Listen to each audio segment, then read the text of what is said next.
What would happen to the real estate market if America enters another war? What would happen if we fall into a recession? How do major crises affect the real estate market? If you are curious about how housing performs in uncertain times, stay tuned because that is what we are going to be talking about right now. Turn on the news for just a couple of minutes and you are bound to hear about the overwhelming inflation, the runaway housing market, and Russia's invasion and war with Ukraine. These topics have a huge impact on our economy and the real estate market. It goes without saying, nobody has a crystal ball. However, given the uncertain times we currently live in, it might help if we take a look back at history for some guidance and answers. Let's look at the most recent crisis and work our way backwards. It was roughly 2 years ago when we first heard about COVID-19. Wow, did that send a shockwave into every corner of the earth. Nobody knew it would happen. And yet, now that we can look back, we see that not only did real estate values hold their own, but prices increased dramatically even as the pandemic spread. We have had a housing shortage for many years now. The COVID crisis made the shortage of housing become even more pronounced. Now let's talk about a crisis that did negatively affect the real estate market. It was the 1-2 punch and it hurt bad. Yes, you've guessed it. This was the Great Recession from 2007 to 2009. It wasn't very long ago, and it was the worst housing crisis in our lifetime. Nationally, housing prices averaged a 33% decline, and there were some markets that dropped much worse. Here in the greater Seattle area, we got bruised pretty good, but nothing compared to places like Las Vegas, Detroit, or some other markets. Since we are on the topic of recessions, let's dispel one common myth. Housing prices always go down during times of recession, right? Wrong! As we just talked about, during the economic recession from the COVID pandemic, home prices went up at record levels and continue to rise. Besides COVID, out of the 5 most recent recessions, home prices actually increased 3 of those times. We just mentioned housing went down around 33% during the Great Recession. It also went down an almost insignificant amount of 1.9% in the 1991 recession. In contrast, during the following economic recessions, prices actually increased. In 1980, they went up by 6.1%. In 1981, up by 3.5%, and in 2001, prices went up by 6.6%.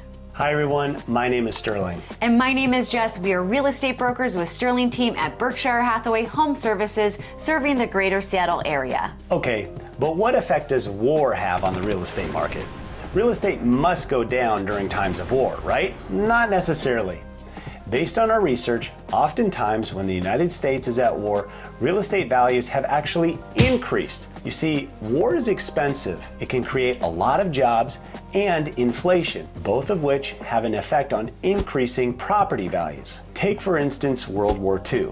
It actually helped the U.S. economy get back on its feet after the brutal effects of the Great Depression. During the war itself, real estate values did not really take off, but it didn't collapse either. Then, right after World War II ended, we saw a huge increase in values over a number of years. Also, during the Vietnam War, U.S. home prices increased rather steadily.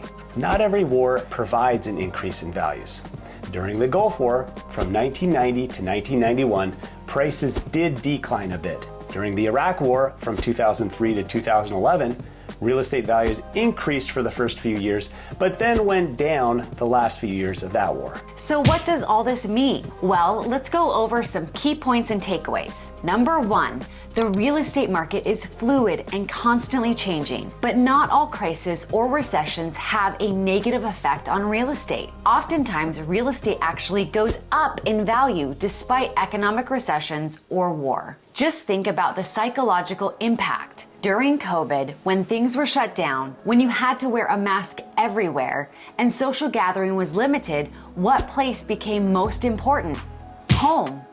Yes, home has always been important, but as the pandemic illustrated, it has become the most sacred place on earth. Number 2, a housing crisis and bubble is possible. Like in 2008, it could happen again. Although this is unlikely in the near future. That's because the collapse of the 2008 housing market had a very different set of circumstances. Back then, obtaining a loan was much easier. It was actually too easy and didn't have the necessary regulation that we have today. Leading up to the housing crash, many people used their homes as an ATM. Today, owner equity is at a record level. Also in contrast, there used to be tons of toxic subprime loans issued and much more highly leveraged investor speculation. We don't have that today. Still, this doesn't mean that we can't have another crash at some point. Number 3, jobs in the economy affect the housing market, and the housing market affects jobs in the economy.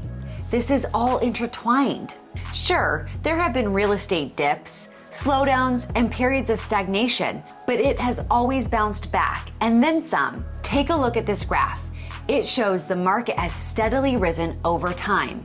In the end, most houses are not some luxury item we can live without. It is a human necessity, and we deeply rely on our homes. Sometimes it is during the crisis, whether economic, times of war, or even a pandemic, that we especially find refuge in each of our homes. And number 4, in this fast-paced and uncertain world, there are many variables.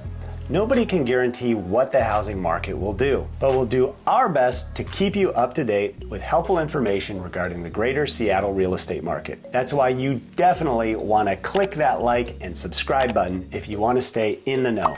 That's it for this video. Thanks for watching. See you next time. Sterling and Jessica out.